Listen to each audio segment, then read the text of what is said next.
полный сахарларын берип койгон, баягы чыныгы асалдарын алып турупчу. Чыныгы асалдарын алып туруп, анан сахарды берип коюм, уже сахар мартка чейин булар ошону жеп жата берет да. Мен Жапаров Алдашбек, Айкөл айылынын тургуну болом. Мен бул ишкерликти баштаганымда, арларды баштаганымда, буга чейин миграцияда жүрдүм да. Миграцияда жүрүп, анан кайра келип, миграцияга караганда өзүңдүн мекениңде, өзүңдүн айылыңда иштеген жакшыраак экен да. Анан ошо арларды баштап, биринчи баштаган жылым 10 яшиктен баштадым да, 10 семьядан баштадым эле. Азыр жакшы, Аллага шүгүр. Азыр 80ден ашып калды. Эми асалдарыбызды өзүбүздүн айылыбызга, ушу шаарга, Россияларга чейин алып кетишет. Эми ушул арыларды көбөйтүп атам негизичи.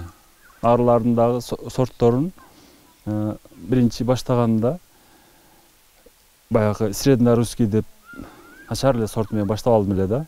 Адан кийин уже азыр германский сортторго өтүп алганбыз. Германский сорттор өтө компактный, өтө жакшы иштейт экен да буларчы. Негизи бул сорттор баягы германскийде өздөрү айтып тургандай эле, өздөрү ишиге жараша эме берет экен да.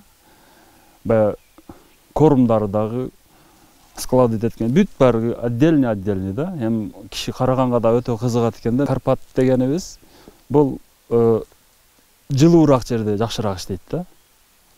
Анан кийин баягы германский деген сортубуз бул мына горныйга жакшыраак экен да.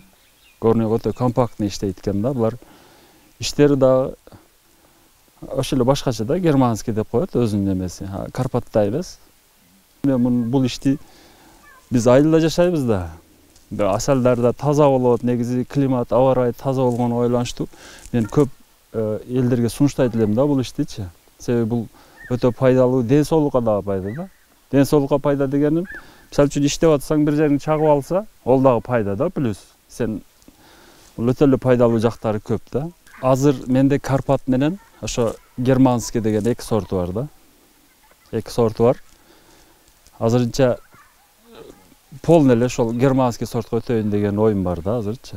Бир кыштан чыкканы болот, анан кийин пакет болуп экиге бөлүнөт да буларчы. Пакеттери мисалы үчүн бир жазга ончо бере албайт. Пакеттери мисалы үчүн 15-20 килодан бергенде бир сезонго 60 кило пакет араң берет да. Эми семья дегенибиз бар. Бул могу кышында кыштап чыккандар бар. Булар уже жазга чыгыш менен эле булар 30 килодан бере баштайт да. Бир 30 кило бергенде 3 жол алабыз, бир яшигибиз ошо 90 килога берип калат да. Сентябрдын башында асалдарын полный снимать этип алабыз да.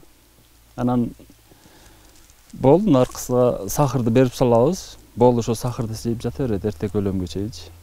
Анан эртек өлөмдөн баштап уже нектар чыга баштады, бүттү, сахар токтойт дагы. Уже нектарга өтө баштайбыз да. Бул экспорт болуп аткандары биз Россияга кетет основной. Иштегендер, эмелерге Россияга. Анан биздин өзүбүздө эме жок да. Болгондо жакшы болот эле, бизге дагы экспортко чыгаргангачы. Азыр эми элге эле сатып атабыз да. Элге, районго, ушул аймакта негизичи.